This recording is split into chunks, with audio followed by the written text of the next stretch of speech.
மனித வாழ்க்கையிலேயே அதிக துன்பம் தரக்கூடிய ஒன்று பிரிவுகள் தான்.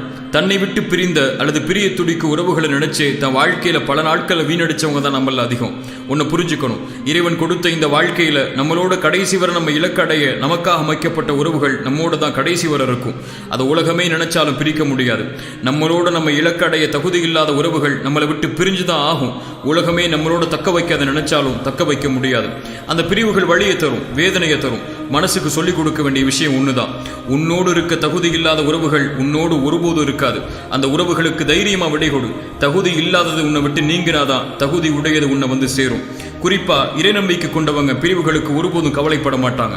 இறை தூதர் சொன்னாங்க, இறை நம்பிக்கை கொண்ட ஒரு மனிதனுடைய செயல் என்னை ஆச்சரியப்படுத்துகிறது. அவர்களுடைய எல்லா காரியங்களும் நல்லதாகவே அமைகிறது.